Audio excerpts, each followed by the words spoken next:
Good morning, नमस्कार। मैं Sandeep loyal आप सभी का लॉयल क्लासेज पे स्वागत करता हूं और India GK and world GK की बेहतरीन से क्वेश्चनों के साथ आप लोगों के बीच। और शुरुआत है, एक ज़बरदस्त क्वेश्चन है। भारत के राष्ट्रपति अनुच्छेद 352 के तहत राष्ट्रीय आपातकाल लगा सकते हैं जो कि डैश के कारण होता है। आप सबको पता भी होगा कि भारतीय संविधान में 3 प्रकार के आपातकाल के बारे में या 3 प्रकार के आपातकाल की व्यवस्था जो है की गई है। 3 प्रकार के आपातकाल की व्यवस्था भारतीय संविधान में एक यहाँ पे दिया हुआ है और इसका अनुच्छेद है, तीनों के लिए अनुच्छेद है, अनुच्छेद 352 जो कि राष्ट्रीय आपातकाल से संबंधित है। बाकी 2 की और बात कर लेते हैं। एक है राष्ट्रपति शासन, एक क्या है दोस्तों, राष्ट्रपति शासन जो किसी राज्य में लागू हो, और इसके लिए संबंधित अनुच्छेद है 356। कौन सा अनुच्छेद दोस्तों? 356। और तीसरा है वित्तीय आपात। तीसरा कौन सा है? वित्तीय आपात। वित्तीय आपात। और इससे संबंधित अनुच्छेद कौन सा है? तो इससे संबंधित अनुच्छेद है 360। यानी 4 के गैप पे ये सभी को पता होगा। आसान से शुरुआत वहीं से जो चीज़ें सबको आती हों और जो सबसे ज़्यादा वैल्यूएबल रहती हो एग्जाम पॉइंट ऑफ व्यू से। 352 में राष्ट्रीय आपात, राष्ट्रपति शासन अनुच्छेद 356 और वित्तीय आपातकाल 360 में। और भारत के राष्ट्रपति जो हैं राष्ट्रीय आपात लगा सकते हैं कब? जब युद्ध, आंतरिक अशांति या बाहरी आक्रमण, इन कारण से। तो उपरोक्त सभी यानी ऑप्शन डी हो जाएगा हमारा इस क्वेश्चन का सही आंसर। क्या हो जाएगा हमारा इस क्वेश्चन का सही आंसर? किसी प्रकार का कोई विद्रोह, सशस्त्र विद्रोह हो, कोई बाहरी आक्रमण हो, आंतरिक अशांति हो, तब भारत के राष्ट्रपति अनुच्छेद 352 के तहत क्या लगा सकते हैं? राष्ट्रीय आपात। चलो अब नेक्स्ट क्वेश्चन पे चलते हैं। हाँ, एक और चीज बता दें कि अनुच्छेद जो है आप लोगों का 352 यहाँ पे दिया हुआ इस क्वेश्चन में, तो एक महत्वपूर्ण संशोधन था 44वां संशोधन। 44वां संविधान संशोधन के तहत अनुच्छेद 352 के अधीन, मतलब संपूर्ण भारत में भी हो सकता है, संपूर्ण भारत में या उसके किसी भाग में, या किसी भाग में, कंप्लीट में भी हो सकता है और कंप्लीट में ना हो के किसी पर्टिकुलर एरिया में भी, तो जो है राष्ट्रीय आपातकाल की स्थिति वहां पे लागू की जा सकती है। ऐसा उपबंध किसमें किया गया था? 44वां संविधान संशोधन। ध्यान रखेंगे। चलो, वैसे 44वां 42वां संविधान संशोधन बेहद इंपॉर्टेंट वाले हैं, जरूर ध्यान रखना इन सबको। अब नेक्स्ट क्वेश्चन देखिएगा। वह महाद्वीप जिसकी जनसंख्या वृद्धि दर सर्वाधिक है, कौन सा महाद्वीप है भी जिसकी जनसंख्या दर सर्वाधिक है? वृद्धि दर, सॉरी जनसंख्या नहीं, वृद्धि दर। जनसंख्या में सबसे ज्यादा है एशिया, यूरोप, उत्तरी अमेरिका या फिर अफ्रीका। तो अफ्रीका महाद्वीप की जनसंख्या वृद्धि दर सर्वाधिक है। ऑप्शन डी हो जाएगा हमारा इस क्वेश्चन का सही आंसर। और अफ्रीका महाद्वीप जो है विश्व का दूसरा सबसे बड़ा महाद्वीप है, विश्व का सेकंड बड़ा भी, दूसरा सबसे बड़ा महाद्वीप है। ध्यान रखेंगे। चलो नेक्स्ट क्वेश्चन देखो, उसके बाद क्या पूछा हुआ है। मेंढक पानी में श्वसन किसके माध्यम से करते हैं? फेफड़े, त्वचा, संवेदन और नाक। मेंढक पानी में सांस ले सकते हैं किसके माध्यम से? तो ऑप्शन बी सही हो जाएगा, स्किन से, त्वचा से सांस लेते हैं मेंढक। और फटाफट से कमेंट करें और फिश का बताएं भी, फिश का बताएं कि वो किस माध्यम से श्वसन या फिर रेस्पायर करते हैं, सांस लेते हैं पानी के अंदर। फिश, मछली का बताएं। मेंढक का क्या हो गया? स्किन हो गया दोस्तों। नेक्स्ट क्वेश्चन देखो क्या पूछा है। श्रीनगर किस नदी के किनारे स्थित है? चिनाब, झेलम, रावी और सतलज। चिनाब, झेलम, रावी और सतलज में से श्रीनगर जो है किस नदी के किनारे स्थित है? तो इसका सही आंसर क्या हो जाएगा? श्रीनगर किस नदी के किनारे स्थित है दोस्तों? तो ये झेलम नदी के किनारे स्थित है। तो भारत की प्रमुख नदियों के किनारे बसे जो नगर हैं, ये अक्सर एग्जाम में पूछा जाता है। जैसे दिल्ली और आगरा का पूछा जाता है। आपसे अगर पूछा जाए आगरा हो गया, दिल्ली हो गया, ये किस नदी के किनारे बसे हैं? तो यमुना नदी। कौन सी नदी हो जाएगी दोस्तों? यमुना नदी इसका आंसर हो जाएगा। अच्छा, उसके बाद अगर आपसे पूछे कि जैसे कि कन्नौज, जैसे कि कन्नौज हो गया है, तो कन्नौज बताइए किस नदी के किनारे बसा हुआ है? तो ये गंगा नदी के किनारे है। किस नदी के किनारे? गंगा नदी। अयोध्या का बहुत बार पूछा जाता है, तो ये सबको पता होगा, सरयू नदी। अयोध्या कौन सी नदी दोस्तों? सरयू नदी। किस नदी के किनारे है अयोध्या? सरयू नदी के किनारे है। अच्छा, सूरत का अगर पूछेगा तो क्या कहोगे? सूरत, ताप्ती नदी। कौन सी नदी? ताप्ती नदी हो गई है सूरत की। मथुरा भी यमुना नदी। कौन सी? यमुना नदी, मथुरा। ठीक है ना, यमुना नदी के किनारे बसा है मथुरा। तो ऐसे सारे, वाराणसी हो गया जैसे, ठीक है ना, गंगा नदी, वाराणसी। तो भारत की प्रमुख शहर और प्रमुख नदियां और वो किनारे पे बसे हैं, ये एक इंपॉर्टेंट टॉपिक है, इसको हम लोगों को कवर करना है। तो एक एक करके कुछ चीज़ों को साथ साथ पढ़ते जाइएगा। एक यहाँ से मैं क्वेश्चन आप लोगों से पूछ लेता हूँ और उस क्वेश्चन के बहाने पढ़ने वाले बच्चे जरूर ये टॉपिक कवर कर लेंगे। तो मुझे बताइएगा कि लुधियाना का बताइएगा कि लुधियाना किस नदी के किनारे पड़ता है, लुधियाना किस नदी के किनारे पड़ता है। और एक बताइएगा कोलकाता, लुधियाना और कोलकाता। क्वेश्चन नंबर था अपना 5, लिख के आंसर कीजिएगा कि लुधियाना इस नदी के किनारे है और कोलकाता इस नदी के किनारे है। चलो अब नेक्स्ट क्वेश्चन देखो। इसके बाद निम्नलिखित में से कौन भारत के ग्रैंड ओल्ड मैन के नाम से लोकप्रिय हुए हैं? भारत के ग्रैंड ओल्ड मैन किन्हें कहा जाता है? पहला ऑप्शन दादा भाई नौरोजी, लाला लाजपत राय, बाल गंगाधर तिलक या फिर गांधी जी। इन पे अक्सर एग्जाम में क्वेश्चन पूछा जाता है। दादा भाई नौरोजी को भारत के ग्रैंड ओल्ड मैन के नाम से जाना जाता है। पहला क्वेश्चन हम लोग यहाँ से पढ़ते हैं 1887 से। कब से? 1887 में दादा भाई नौरोजी ने इंग्लैंड में, कहाँ पे दोस्तों? इंग्लैंड में भारतीय सुधार समिति की स्थापना करी थी। भारतीय सुधार समिति की स्थापना कहाँ पे करी थी दादा भाई नौरोजी ने? तो इंग्लैंड में करी थी भाई। अच्छा, उससे और ज़्यादा इंपॉर्टेंट क्वेश्चन हमसे पूछा जाता है कि ब्रिटिश हाउस ऑफ कॉमन्स का चुनाव लड़ने वाले प्रथम भारतीय, किसका भाई? ब्रिटिश हाउस ऑफ कॉमन्स का चुनाव लड़ने वाले प्रथम भारतीय, ब्रिटिश हाउस ऑफ कॉमन्स का चुनाव लड़ने वाले प्रथम भारतीय, हाउस ऑफ कॉमन्स का चुनाव लड़ने वाले प्रथम भारतीय। ठीक है, बताओ भाई, यही थे Dadabhai Naoroji. British House of Commons का चुनाव लड़ा था इन्होंने। और ये कब की बात है? तो ये 1892 की बात है।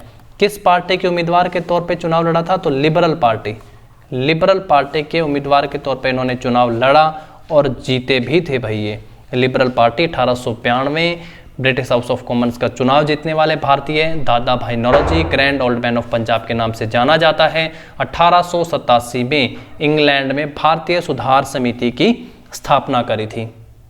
एक पॉइंट और याद कर लीजिएगा, 1906 में कांग्रेस का अधिवेशन हुआ था भाई।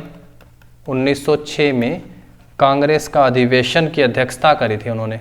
कांग्रेस के अधिवेशन की अध्यक्षता कब? 1906 में। और पहली बार स्वराज की मांग प्रस्तुत की थी भाई, पहली बार स्वराज की मांग प्रस्तुत की थी। कांग्रेस के 1906 के अधिवेशन में अध्यक्षता किसने करी थी? तो दादा भाई नौरोजी ने करी थी। नेक्स्ट क्वेश्चन देखो, यूरोप का महान सम्राट ग्रैंड मोनार्क किसे कहा जाता है? लुइस 14, लुइस 15, लुइस 16 और लुइस 17। रोमन में लिखे हुए नंबर आप समझ ही गए हैं, है ना? तो बताइए, यूरोप का महान सम्राट ग्रैंड मोनार्क के नाम से किसे जाना जाता है? महान सम्राट किसे कहा जाता है? लुइस 14, 15, 16 और 17 में से ऑप्शन ए सही आंसर हो जाएगा। इसको तो बिल्कुल आपको एज वन लीनियर मतलब पॉइंट टू पॉइंट ही याद करना है। इसे लुई द ग्रेट के नाम से जाना जाता था। या यूरोप का महान सम्राट ग्रैंड मोनार्क लुई 14वां या लुई 14 इसको कह दिया है भाई। पहला ऑप्शन इसका सही आंसर होगा। नेक्स्ट देखो, भारत में स्थापित प्रथम बायोस्फीयर रिजर्व कौन सा है? नीलगिरी, नौकरेक, नंदा देवी या सिमलीपाल? प्रथम बायोस्फीयर रिजर्व भारत में स्थापित बताओ कौन सा है? तो इसका आंसर क्या हो जाएगा भाई? नीलगिरी। भारत में स्थापित प्रथम बायोस्फीयर था नीलगिरी, जिसे कब स्थापित किया गया था? वर्ष 1986 में स्थापित किया गया था। और तमिलनाडु, केरल, कर्नाटक के कुछ हिस्से इसमें शामिल हैं। अच्छा, सिमलीपाल किस राज्य में पड़ता है? सिमलीपाल ये पड़ता है उड़ीसा में। सिमलीपाल किस राज्य में पड़ता है दोस्तों? उड़ीसा में। और नौकरेक कहाँ पे है? तो नौकरेक मेघालय में है, मेघालय में। और नंदा देवी आप सबको पता उत्तराखंड यूके में। नंदा देवी कहाँ पे दोस्तों? उत्तराखंड यूके में है। तो राष्ट्रीय उद्यान जो है ये भी एक इंपॉर्टेंट टॉपिक है एग्जाम पॉइंट ऑफ व्यू से। तो अक्सर यहाँ से क्वेश्चन हम लोगों से पूछे जाते हैं, तो आप लोगों को ध्यान रखना चाहिए। नेक्स्ट क्वेश्चन देखो क्या है, आईएसपी की फुल फॉर्म पूछिए। आईएसपी की full form internet service provider होती है। इंटरनेट सर्विस प्रोटोकॉल नहीं है, इंट्रानेट में तो बिल्कुल ही नहीं है। तो इंटरनेट सर्विस प्रोवाइडर है आईएसपी की फुल फॉर्म। उसके बाद एक यहाँ पे आपसे फुल फॉर्म पूछिए CSSRI, तो इसकी फुल फॉर्म पूछ रखी है अभी CSSRI। इसका मतलब बताइए क्या है? तो इसकी फुल फॉर्म है central soil salinity, central soil salinity, ठीक है, central soil salinity research institute. तो ये भाई इसकी फुल फॉर्म है, ये जरूर आप लोग ध्यान रखें।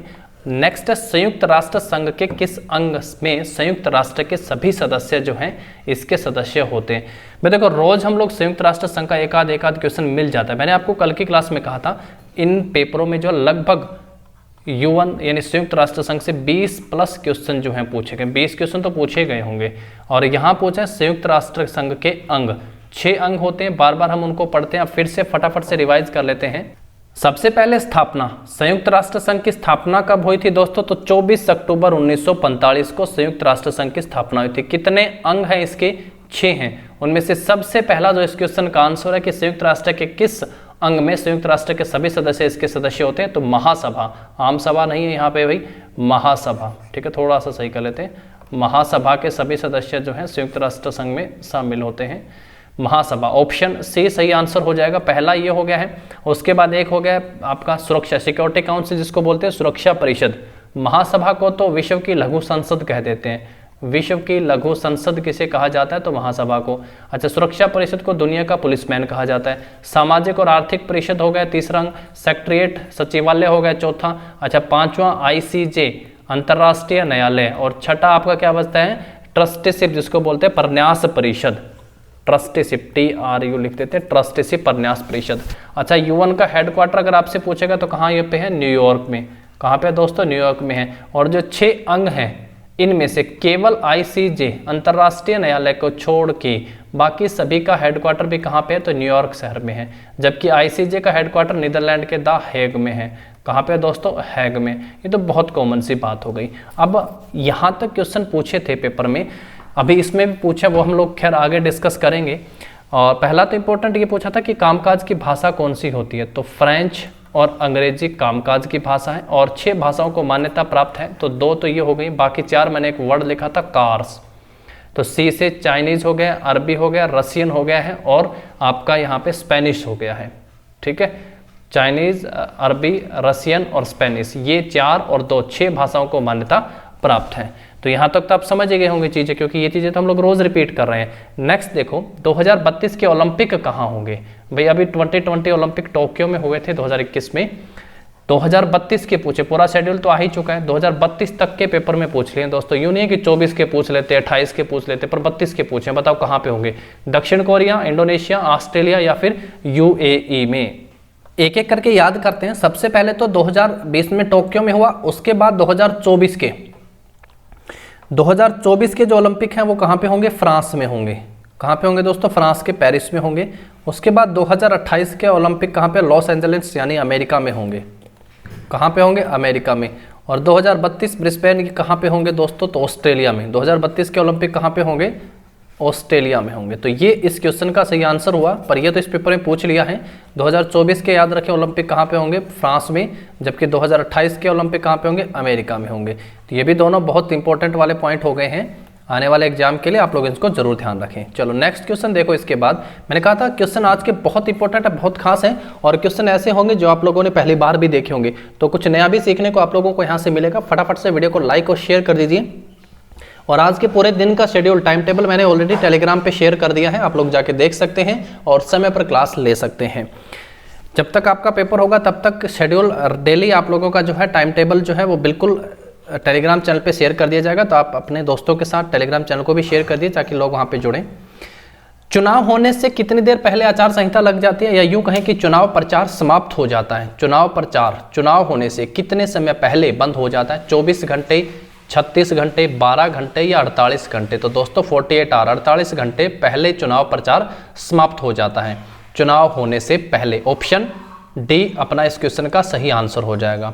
नेक्स्ट क्या पूछा है? स्वच्छ सर्वेक्षण 2021 के अंतर्गत भारत का पहला वाटर प्लस शहर कौन सा है? भारत का पहला वाटर प्लस शहर कौन सा है स्वच्छ सर्वेक्षण 2021 के अंतर्गत? देहरादून, चंडीगढ़, मैसूर या फिर इंदौर? तो इसका आंसर क्या होगा? इंदौर। ऑप्शन डी हमारा सही आंसर हो जाएगा। इंदौर जो है देश का पहला वाटर प्लस प्रमाणित शहर बन चुका है। Option D Indore. Next question देखो। चौथी वर्ल्ड सोशल फोरम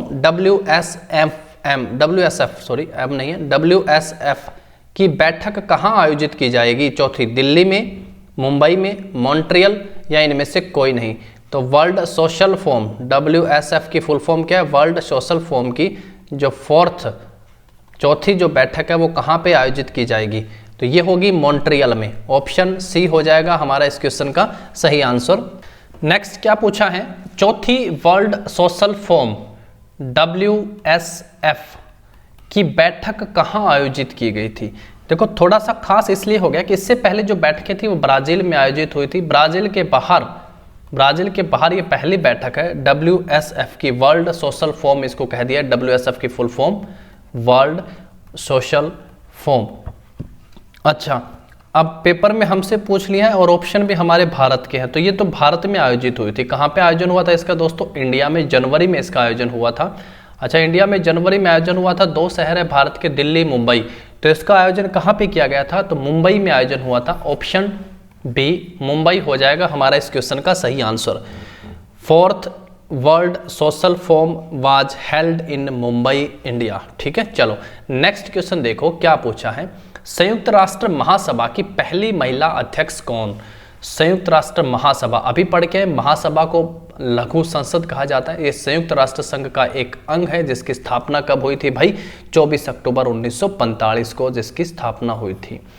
और कौन भाई पहली महिला अध्यक्ष है? तो सरोजिनी नायडू नहीं, मैडम विजय लक्ष्मी पंडित, कमला हैरिस, उपरोक्त में से कोई नहीं। तो ऑप्शन बी विजय लक्ष्मी पंडित हमारा इसका सही आंसर हो जाएगा।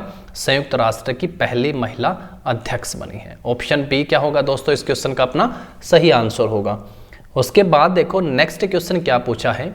विशिष्ट जलवायु में एक साथ रहने वाले पौधों और पशुओं के विशिष्ट पारिस्थितिकी समुदाय को क्या कहते हैं? विशिष्ट जलवायु में एक साथ रहने वाले पौधे और पशुओं के विशिष्ट पारिस्थितिकी समुदाय को बायोम, एक्टोन, पॉपुलेशन एंड कम्युनिटी। तो क्या कहा जाता है? बायोम। ऑप्शन ए हो जाएगा इसका सही आंसर। इसका मतलब क्या होता है? जहाँ पे एक साथ अलग अलग पौधे और पशुओं के विशिष्ट पारिस्थितिकी समुदाय रहते हैं वो बायोम कहलाता है। ऑप्शन ए सही होगा। नेक्स्ट देखो, SMPS का फुल फॉर्म फिर से पूछा है यहाँ पे। तो इस पेपर में मैंने 3-4 फुल फॉर्म यहाँ पे ली हैं, ये अलग अलग पूछी गई हैं, तो थोड़ा सा इंपॉर्टेंट होता है, क्या पता कब पेपर में आपसे पूछ लिया जाए। तो इसकी फुल फॉर्म होती है switched mode power supply. Switched mode SWI, switched mode power supply. Switched mode power supply होती है SMPS की फुल फॉर्म। नेक्स्ट है वसुंधरा नदी विवाद है, ये किन 2 राज्यों के बीच है? वसुंधरा नदी विवाद उड़ीसा और आंध्र प्रदेश राज्य है, पहला ऑप्शन। आंध्र प्रदेश और कर्नाटक, आंध्र प्रदेश और तेलंगाना, आंध्र प्रदेश और तमिलनाडु। वसुंधरा नदी विवाद किन 2 राज्यों के बीच है? इसका आंसर क्या होगा? आंध्र प्रदेश और उड़ीसा। वंशधारा नदी विवाद किन 2 राज्यों के बीच है? तो आंध्र प्रदेश और उड़ीसा के बीच है। एक इंपॉर्टेंट बात यहाँ से याद कर लीजिएगा कि नदी जल विवाद संबंधी जो कुछ संवैधानिक प्रावधान है वो क्या कहते हैं, उनसे संबंधित कुछ अनुच्छेद हैं वो जो आप लोगों को ध्यान रखने। और संविधान का जो अनुच्छेद है वो है 262 अंतर्राज्यीय जल विवादों के न्याय निर्णय से संबंधित है। जल विवादों से संबंधित कौन सा बताया? अनुच्छेद 262 ध्यान रखेंगे आप लोग। और इस अनुच्छेद के अंतर्गत संसद द्वारा कानून पारित किए गए हैं। और एक तो आप लोगों से पूछे कि नदी बोर्ड अधिनियम 1956 और अंतर्राज्यीय जल विवाद अधिनियम 1956। नदी बोर्ड अधिनियम, इनके तहत भाई निर्णय होता है, अधिनियम 1956।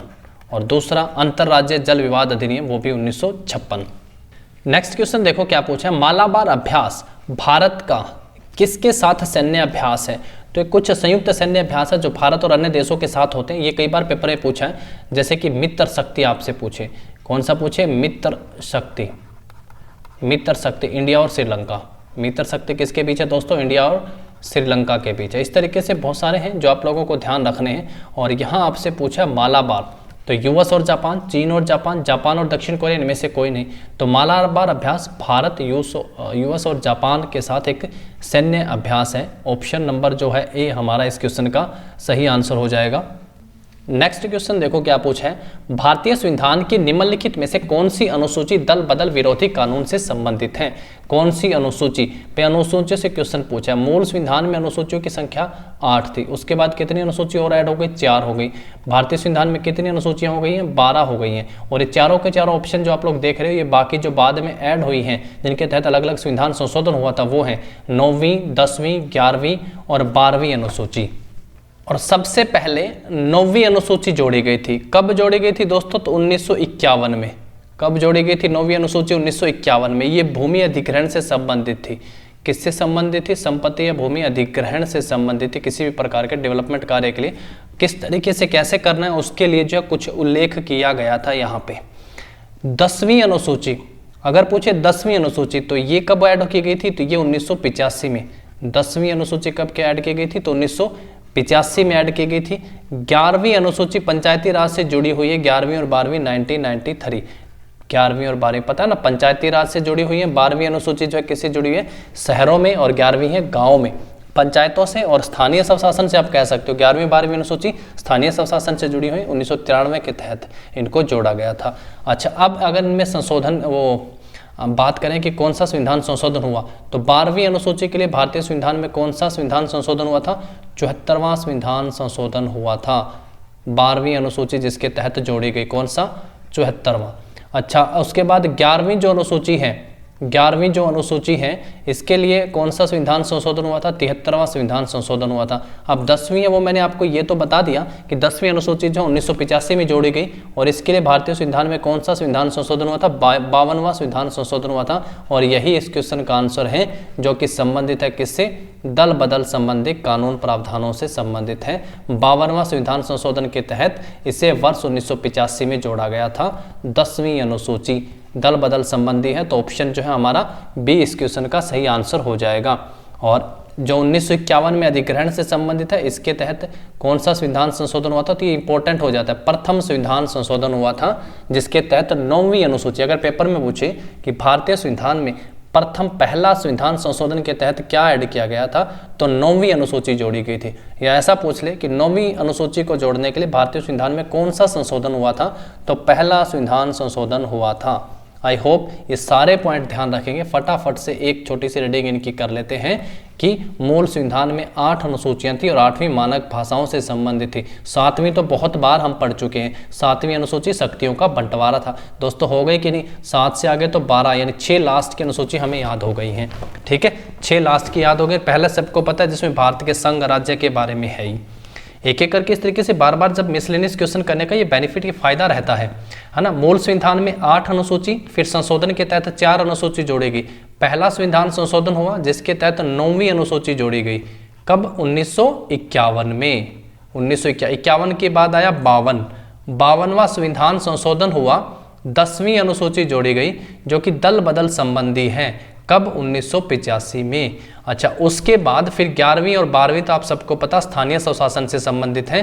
1993 11वीं और 12वीं कौन सा संविधान संशोधन हुआ था? 73वां और 74वां संविधान संशोधन स्थानीय स्वशासन से संबंधित है। ये भाई स्थानीय स्वशासन। उम्मीद करता हूँ ये आप लोगों को चीज़ें समझ में आई होंगी और चीज़ें पहले से पता होंगी आप लोगों को, तो थोड़ा सा माइंड अप हुआ आप लोगों को, यहाँ पे थोड़ा सा रिचार्ज हुए, आप यूँ समझे चीज़ें आप लोगों को रिवाइज हुई हैं।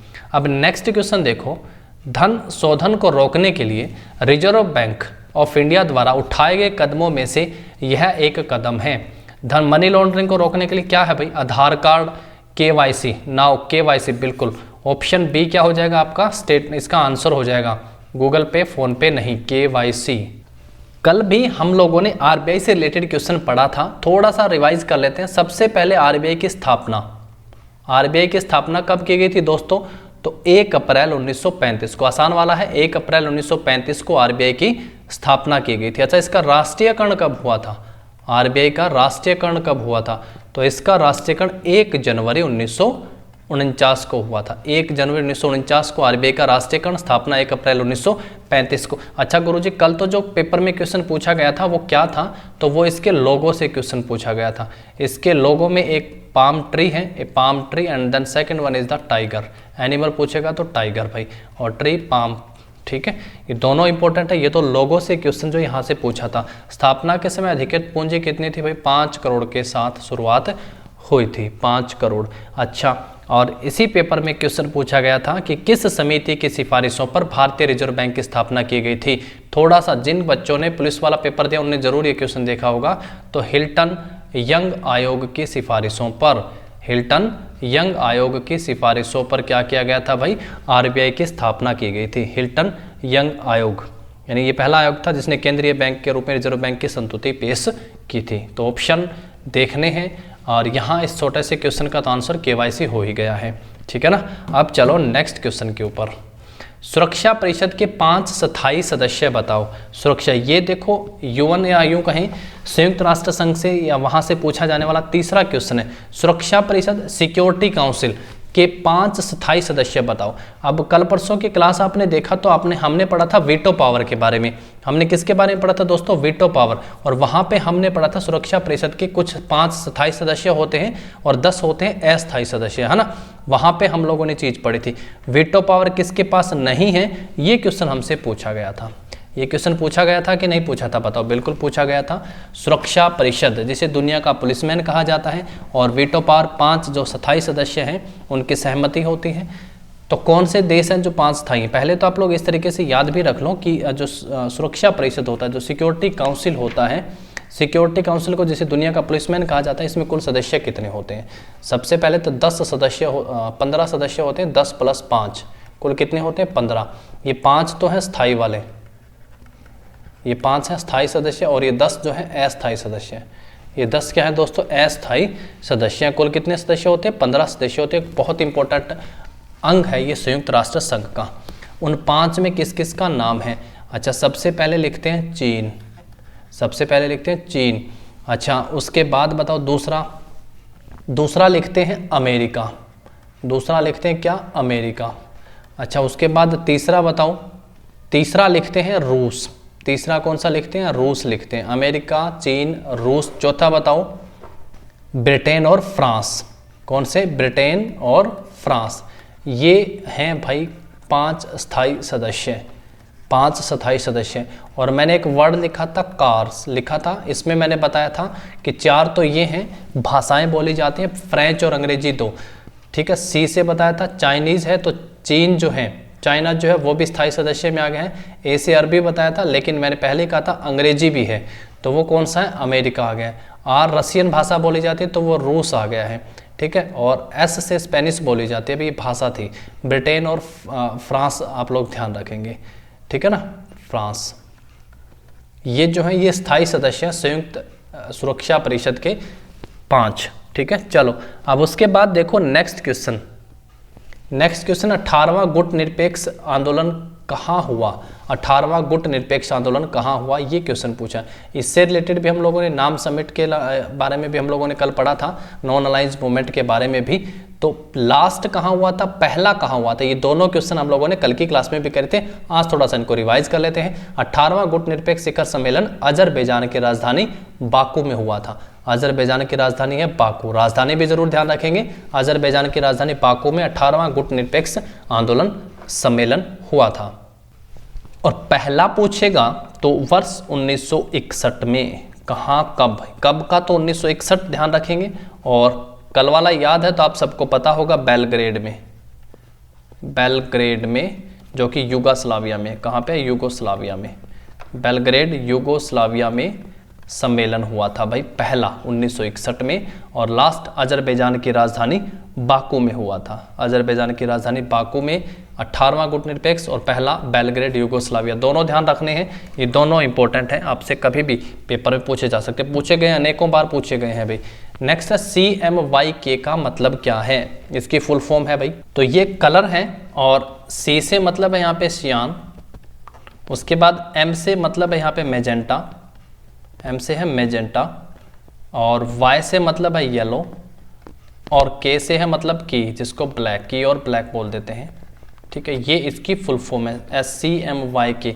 तो कभी आगे पीछे करके अलग अलग तरीके से दी गई थी, तो पता होगा तो आंसर आप लोग बहुत आसानी से कर पाएंगे, ठीक है। अब एक क्वेश्चन मैं आप लोगों से यहाँ से पूछ लेता हूँ, प्राइमरी कलर कौन कौन से हैं? प्राइमरी कलर, प्राइमरी कलर कौन कौन से हैं, ये सभी अभी कमेंट करें प्राइमरी कलर, ठीक है ना। चलो उसके बाद नेक्स्ट क्वेश्चन देखो क्या पूछा है।